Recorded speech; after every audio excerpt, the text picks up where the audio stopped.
And now, ladies and gentlemen, there follows a short appeal.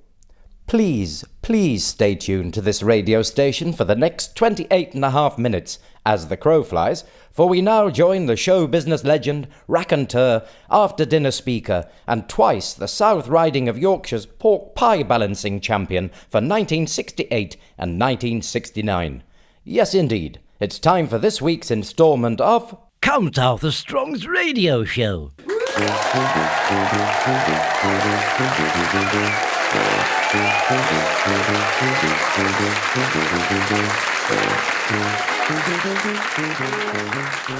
Let's have a look. Jodhpurs, will I wear those? Well, I'll take them just in case. My pith helmet, I'll definitely wear that for it. Pointing stick, I like a good point, gives you a bit of authority. Oh, that bloody thing. Hello, Count Arthur Strong speaking to you. Please be brief and concise. Do I have the pleasure of addressing the head of the household? Why? Because I'd like to speak to the head of the household. What for? Are you the head of the household? Might be. On the other hand, I might be my cleaner, Doris. Stranger things have happened. I tell you something, though. Whoever it is you're talking to, he's a very busy man, what with being head of the household and all the responsibility that brings with it. What do you want? Have you ever thought about what would happen to your property if you died without making a will? Well, I suppose eventually it would fall down, wouldn't it? I beg your pardon? It'll not stand forever, will it? It would obviously fall into disrepair, and then in, well, I don't know, 100 years or 1,000 years or something, it would eventually fall down. Like all these abbeys, you see. Pardon? All right, fair enough. They did have all their roofs ripped off them by Henry VIII in a fit of pique against papal Rome, because he couldn't get a divorce from one of his wives. I forget which one of them it was now. I used to know them all. I was known for it, yes. Hang on, let's have a go. Anne Boleyn, Anne of Cleves, Anne of 1,000 Days, Anne Hathaway, Catherine the Arrogant, Catherine Hepburn, Audrey Hepburn, Glenda Rogers. Oh, she was good in that one, wasn't she, Glenda Rogers, with Keith Michelle. Anne Hathaway and Felicity Kendall. There you are. That must be at least 8 of them. I told you. Are you still there? Yes. Has that answered your question? No. It's your will. I wanted to talk to you about whether you've made a will or not. Ah, so that's what you are. An ambulance chaser, eh? You draw me into a seemingly innocent, hypothetical conversation about how long it would take my house to fall down. Then, when you've lulled me into a false sense of senility, you get me to change my will in your favour, like that big blonde did who keeps ballooning up. Oh, yes, I was reading all about that in last August's Woman's Realm at the dentist. No fillings. No, it's nothing like that. She'll probably spend his millions on more plastic surgery in the search for eternal youth. Mind you, I suppose I've been blessed, I have. I've always looked younger than I am. Oh, yes, I've never had any need to have my buttocks siphoned off and squirted in my forehead like some of them. Thank you very much. Cliff Richards has it done once a fortnight. It's a wonder he can sit down. His bottom must be red raw some night. Lulu, she's another one. Can I just explain why Oh dear, wouldn't it be dreadful if they got the syringes mixed up and you ended up with Cliff Richards' buttocks in your face?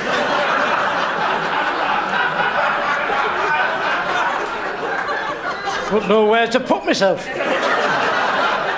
I mean, I did quite like mistletoe and wine, but I wouldn't want his buttocks in my face.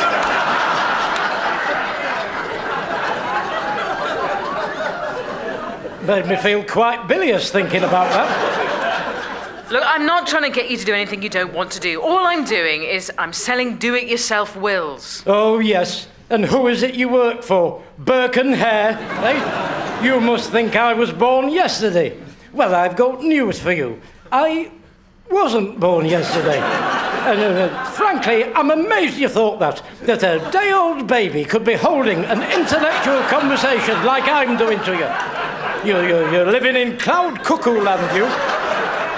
You've made a mistake. I think you'll find it's you who is the mistake maker here. Listen, I'm going to do a 17417 whatever it is when I've hung up and give all your details to the police force.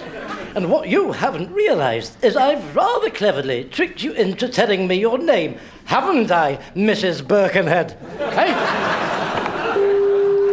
She's hung up. Dear, oh dear, the rudeness of some people. She'll not be trying that one again in a hurry. Now I have put the frighteners on her. What time is it? Oh, I'll have to do a 1717417089800. Whatever it bloody is, on a number later. I'm too pressed for time now.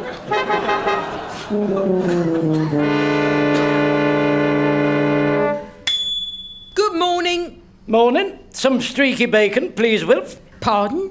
Some streaky... You're not Wilf. Well, I know I'm not. Just a minute, what's going on here? If it's the butcher's you want, it's next door. You've come in the optician's.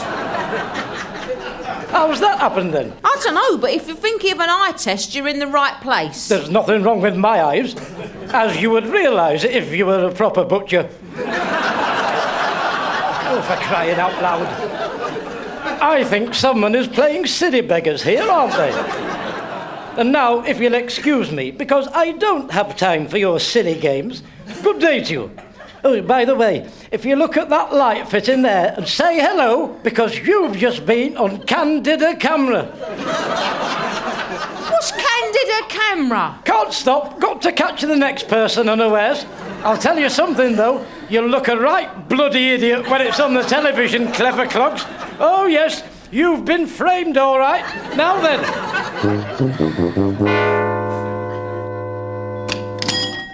Morning, Arthur. Wilf? How are you this morning? Very well, thank you, Wilf. Despite the attempts of that practical joker in the glasses shop next door.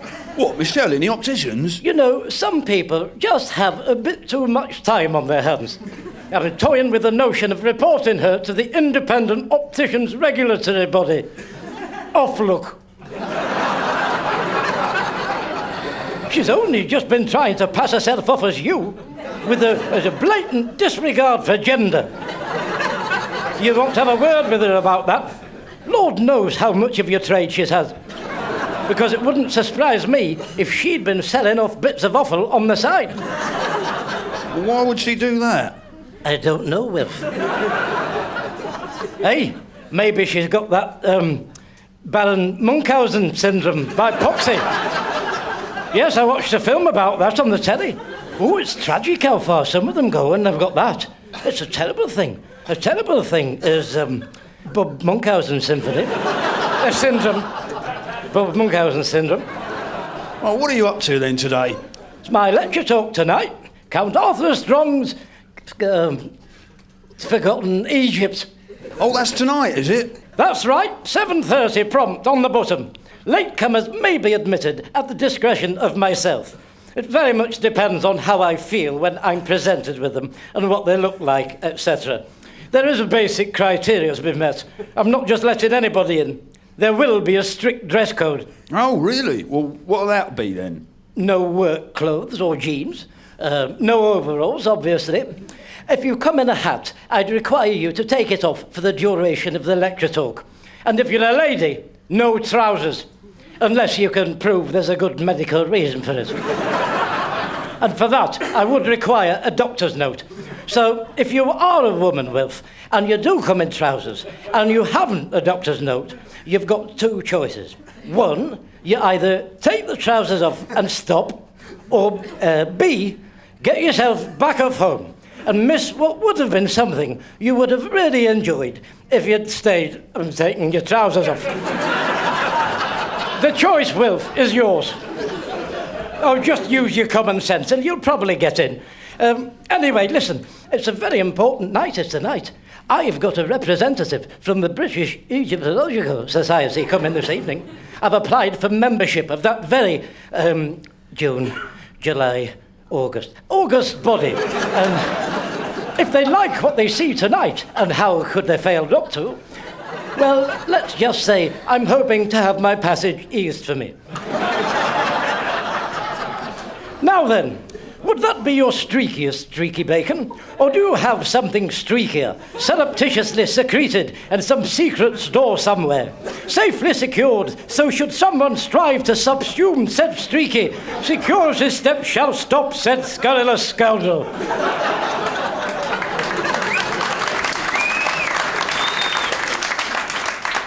Or is that the lot you've got there? That's the lot. Right, I'll have 2 rations.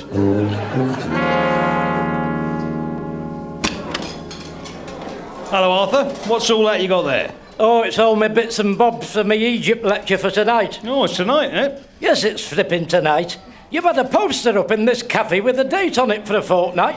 Well, yeah, I did look at that, but I can't read it. That, Jerry, is because it's in hieroglyphics. Like a poster in a cafe would have been in those days. It's authentic, Jerry, that's why you can't read it. Yeah, but how will anyone know what it's about or what time it's on? The time's on there. Where? Oh, for crying out loud, Jerry. You have to at least come and meet me some of the way on this. Look, knotted rope, severed arm, lioness, viper, carpet, severed arm, staff, rock, staff, vulture, viper, vulture, water. 7:30, what's up with you? Oh, right, yeah, I see it now, yeah. What can I get you, Arthur? I'll have 2 teas and a slice of toast. Slice of toast and 2 teas. No, will you just listen? 2 slices of tea and a cup of toast. I can't put it in a plate. No, it's not that. 1 tea and 2 slices of toast, please. With an egg on it if it's not too much trouble. I'll bring it over. Right, just get me red biro out. Me pad. Are you using that, mate? What, me red biro? Your tomato sauce? Haven't you got any on your table? I wouldn't be asking if I had. Oh, go on then. As long as you bring it straight back. And I'm trusting you now. Normally, I'd get you to sign a chitty for it. But I'm a bit too busy for that at the moment. Thanks very much. Now, let's have a look at this. Welcome, fellow Egyptologists. That's a good start, is that? Because that's inclusive, and that's what they'll be looking for. Welcome, fellow Egyptologists, to what I hope will be... There you go. What? Your sauce back. Oh, thank you for being so prompt with it. Don't mention it. Right, now, welcome, fellow Egyptologists, to what I hope will be an illuminating and instructive... Excuse me. Oh, what? What is it now? I was wondering, could I use your tomato sauce? What's up with yours? I haven't got any. There's none on the table. Oh, take it. But only on the understanding that you return it at the earliest eventuality. Thank you. Welcome, fellow Egyptologists, to what I hope will be an illuminating and instructive series of... Here you are. Oh, here I am, what? Your sauce. Oh, for crying out loud, just leave it on the table with you. Welcome, fellow Egyptologists, to what I hope will be an illuminating and intrusive series of lecture talks over the... What? What are you staring at? Oh, don't tell me. Here, take the sodding stuff. Just bloody well have it. Do me a favour, keep it. I don't want it back. Blood and sand. You know, I've never known anything like it. Welcome, fellow Egyptologists, to what I hope will be an illuminating and destructive series of lecture talks. There you go, Arthur. Do you want any sauce on that? All right, that's it. I've had enough. You've just broken the camel, Jerry. Cancel that. Cancel my order. I can see what's going on here. I'm off. I shall see you tonight at knotted rope, severed arm, lioness, viper, carpet, severed arm. Right then, let's... what does that say? Please knock loudly, bell not working. The caretaker. That's a good start, isn't it? Come on, you dozy. Geoffrey! Geoffrey! Geoffrey! Geoffrey! Where are you, you idiot? I'm here. Open the sodding door then and get a move on. You'll have to stand to one side. Why? Does it open outwards? No, but you're in the way. In the way of what? Me, I'm behind you. What are you doing behind me, you dozy so-and-so? I've been to get some milk. I've just been knocking my knuckles red raw on your big stupid door. Did you not think to take your sign down when you left the premises unoccupied? No. Because that sign infers to me that there's someone in there, ready and waiting to meet and greet the knockers. I never thought of that. I'll just get the keys. Right, so you're all filled in now, aren't you, on all the do's and don'ts in terms of admitting the general public? I think so. Don't think so, Geoffrey. Know so. It's a very important evening, is this. Confidentially, I expect to be elected to the board of the British Egyptological Society after tonight, and who knows what glittering prizes might lay in store for me thereafter. President, perhaps, or even, dare I say it, Vice President. Oh, yes. Well, it would be no more or less than I deserve. Who's on the door, then? I am. Right, that's for you. It's a list of dress code violations and other procedures of entry that won't be tolerated. Right. Oh, this is Michael. He's helping me out tonight. So you'll be doing my music and lighting, I presume, if he's on the door? Yeah, I suppose so. Well, sure, a bit of enthusiasm. Where did you get him from? He's my nephew. He's stopping with us. Oh, dear, that's all we need. Look, you start with me with a clean slate. I won't hold any of your uncle's misdemeanours against you. With me, you're innocent until I can prove you're guilty. I hope you're better on the technical side of things than you are at communicating. Dunno, I've never done it before. Oh, wonderful. Look, here's a list of cues and what you have to do. It's all written down to make it easy for you. When I say the things on it, you perform the relevant action, right? So come on. If I were to say to you, pyramids, what would that be the cue for you to do? So look on the list. Pyramids. Pyramids. Oh, if I could. Look, what does that say? I don't know, I can't read your writing. Looks like panda. It does not. I'll pander to you in a minute. Look, it clearly says pyramids, does that? Geoffrey, look at that. What does that say? It looks like pariah. It says sodding pyramid, that. What's up with you? Here, you, nephew, whatever your name is. Take that cue sheet, and in the time remaining, I want you to study it meticulously. I don't want things going wrong tonight. It's a very important night. I have a representative of the British Egyptological Society attending tonight. I want this lecture talk to go with military precision.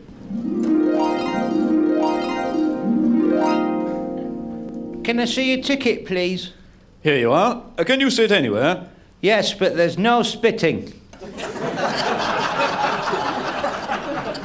What did you say? There's no spitting. It's on the list.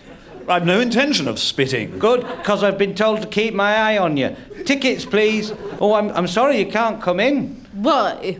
Well, he says all the women have to take their trousers off. I beg your pardon. All the women have to take their trousers off or go home. There's a dress code. It's on the posters. Do you know who I am? No, don't think so. I am from the British Egyptology Society. Oh, I don't care where you're from. You've got to take your trousers off or go home. You disgusting little man. Ow! No, don't do that. I was only following orders. Following orders, are you? Well, perhaps you can tell Count Arthur Strong from me that this is not the sort of behaviour we in the Society expect of our members. I shall be sending him a letter regarding his application. Goodbye. Oh, dear. Better start then, Michael. Hey, that's the music. No one's come and got me. The bloody idiots. Just coming. Yes, don't worry. The pyramids, the Sphinx, the Valley of Kings, the Valley of Queens, Sir Elgin Marbles, and Queen Cleopatra's noodles. Needles. Clean Cleopatra's needles. The spell of ancient Turn it off. You see, nobody told me we were starting. That's what's happened there. The spell of Turn the music off. Turn it off. Turn off the music off. Michael, look at your bit of paper. Turn off the music off! Turn off the music off! Watch my top lip! Turn off the sudden music off! Could you not see what was going on, for crying out loud? It bodes well for the rest of the evening, doesn't it, that? The spell of ancient Egypt has fascinated and enthralled people for the last millions of years.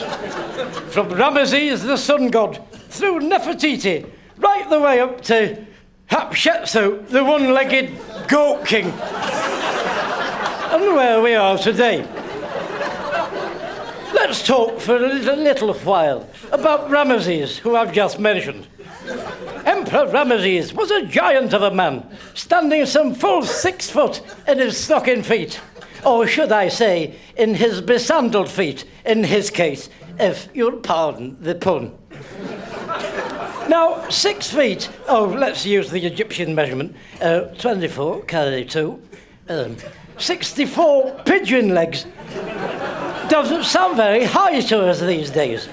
But in ancient Egypt, with the average height being somewhere around the 4'6" mark, that would be 24 carry 2, 38 pigeon legs. You can see that Ramesses stood a good, I wish I'd never started with that now, 15 or 20 pigeon knees above everybody else. Now, as well as all that, Pharaoh Ramesses sired an extraordinary number of offspring, some hundreds and hundreds of children. They're still digging them up at the pyramids. But you know, my fire was first lit for all things Egypt when I was doing my national service. I was in the entertainment branch of the forces, as you all well know. It's been very well documented in autobiographies people have written about me and such like. And we came to Egypt when we were touring the Middle East in that wonderful, wonderful show, the, what was it, musical. Fiddler on the Roofing, that's it, that's the one. Anyway, in a break from rehearsals, me and some of the cast hired some of those, what are they called? Yacht of the Desert, camels! Filthy, dirty, disgusting scavengers! Move away from me, you filthy beast! Go on further! That's more like it. Disgusting animals, spat right in my face. I never even said anything to it. Anyway, we rode, guided only by the stars, nor by nor'west, until we arrived at the old cursed tomb of King Nebuchadnezzar. Do you know, if I live to be 100, I'll never forget that night when we arrived at the cursed old tomb of King Nebuchadnezzar, if I live to be 100. At either side of the entrance there stood, hewn from solid granite, I would imagine, 2 giant colossuses.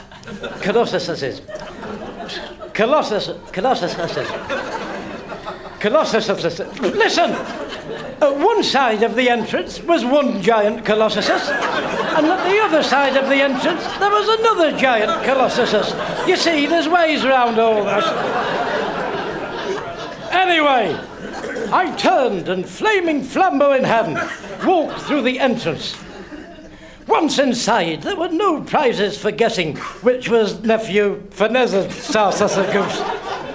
It shone like solid gold in the half-light, almost half-blinding anyone who even half looked at it. To my left, hidden to the naked eye, I spotted a concealed chamber. My throat went as dry as a bone. Could this be the last resting place of, here we go, toot the car horn, toot the car horn, toot the carman, you see? That's how you remember them. I pushed open the door to it. What secret would I find on the other side? The bloody sodding camels, that's what, eating my potted meat sandwiches. Gone right round in a bloody great circle, come back in at the ticket office, haven't I? Complete waste of time.